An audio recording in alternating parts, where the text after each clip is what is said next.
Yooyaa ashamaa akkam jirtu hordoftootaa fi kabajamtoota Kuyyuu Miidiyaa. Hordoftoota keenya kabajamoo qophii tokko simbiraan geenyaa hamma dhuma qophii keenyaatti nu waliin turan affeerraa keenya. Qophiin keenya har'aas gaa'illi wayyaanii fi shanii diiggachuu isaa shaniin ibsa baasteen ifoomsite.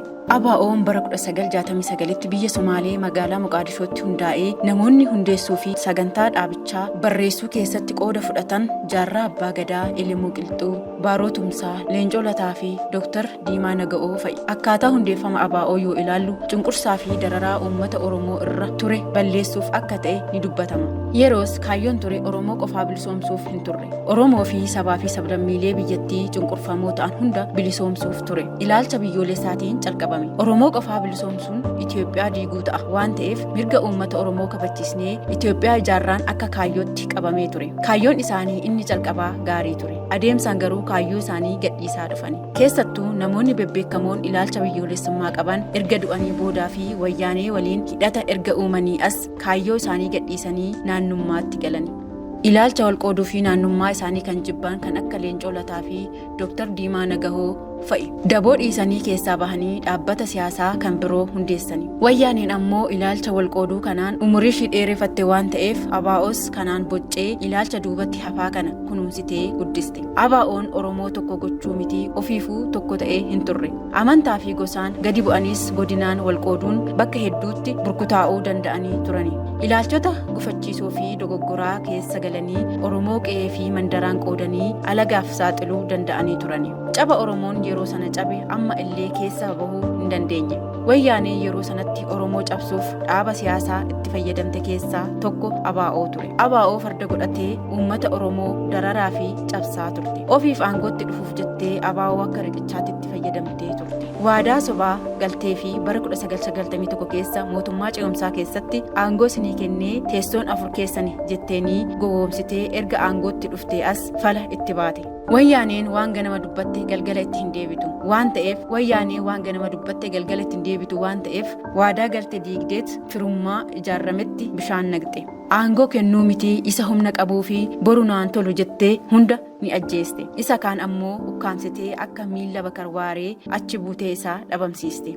Garii isaanii mana hidhaa galchitee darara hamaa irraan geesse. Kan hafan ammoo biyyaa baastee miseensotaa fi aangawoota ABO hunda bittinneessitee fi burjaajessitee maqaa qofaatti hambiste.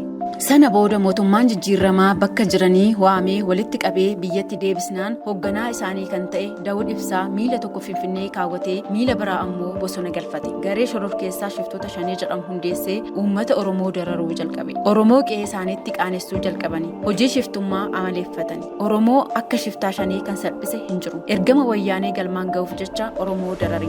Wayyaaneen shanii farda godhattee Oromiyaa keessa akka barbaaddetti gulufuu jalqabde. Wayyaaneen aangoo gadi lakkiftee Maqaleetti kan baqatte qabsoo uummata Oromoo waan ta'eef komii fi mufii hamaa Oromoo irraa qabdi. Haaloo ba'uuf jecha shanee fira godhatte. Oromoon aangoo irraa na ari'atus karaa shanee ammoo aangoottan deebi'a jettee firummaa fi kooluu itti galte. Oromoo fi Oromiyaa cabsuuf jecha deeggarsa meeshaa waraanaa fi loojistikii akkasumas maallaqaa fi kan kana fakkaatan shaneef gumaachuu fi jajjabeessuu jalqabde. Ijaaruu irraa kaasee hanga leenjisuutti duukaa walii galanii gaa'ila haaraa raawwatanii aangootti yoon dhufe taayitaa isiniifan qooda qabsaa'atii aangootti na deebisaa jetteen. Shanee gowwaan kun dhugaa seetee aangoof jecha kaayyoo wayyaanee galmaan ga'uuf socho'aa turte. Wayyaanee aangootti fiduuf jecha mirga abbaa biyyummaa Oromoon aarsaa hedduun argate irraa mulquuf tattaaffii hamaa gochaa turte. Wayyaaneen tuffii Oromoof qabdu karaa adda addaa ibsuu jalqabde. Oromoon biyya bulchuu hin danda'u biyya diiguu malee jettee duula maqaballeessii mootummaa jijjiiramaa jala teesse. Kana malees waraanni anaaf tapha aadaa kiyyaati jettee tuffii Oromoof qabdu irra deddeebitee lallabuu itti fufte. Mootummaan abbichuun deeggaramu lolaa fi olola dhiisaatii badiin keessan kan duraa akkaataa duudhaa Oromootiin isinii dhiifamaa koottaa araara buusnaa jennaan didanii waraana labsan. Kadhaa fi kabaja kana jibbitee kan mootummaan jijjiiramaa daaraa ishee gochuu jalqabe. Mootummaa abbichuu mo'achuu akka hin dandeenye kan hubatte wayyaaneen miira abdii kutannaa keessa galtee araara duraan didde deebistee kajeelte. Shaneenis omaanaaf hin gootu jettee tuffatteeni. Harreen ofiin hin galtuu loon hin galtii jette. jettee waliigaltee fi waadaa galteef sana diigdee ibsa itti baaste. Akkuma ABO bara 1991 goote sana har'as Shanee irratti raawwatte. Gaa'illi wayyaanee fi Shanee ifatti diigame. Shaneenis gochaa wayyaaneetti aartee gantuudha jettee ibsa itti baaste. Lachuu wal gananii ibsa wal irratti baasuu jalqabani. Oromoon ayyaantuu waan ta'eef diinota isaa lachuu irra aanuu jalqabe. Isaan wal loluun uummata Oromoo fi Oromiyaaf carraa guddaadha. Shororkeessitoonni lachuu kun wal lolanis dhiisanis rukutamanii awwaallamuun isaanii hin oolu. Amma lubbuun jiranitti garuu wixxirfachuun isaanii waan oolu miti. Kanaaf Shaneenis wayyaaneenis lachuu diina uummata Oromooti. Lachuu ni balaaleffanna. Ittis ni qaanofna. Awwaalcha diinota Oromoo kana gadi fageessuuf mootummaa cinaa yaa dhaabbannuun ergaa keenya har'aati. Waan nu dhaggeeffataniif galatoomaa isiniin jechaa hamma qophii biroo walitti deebinutti nagaan nuuf turaa isiniin jenna. Kuyyuu miidiyaa laayik, sheer, sabskiraayib gochuun dagatiina.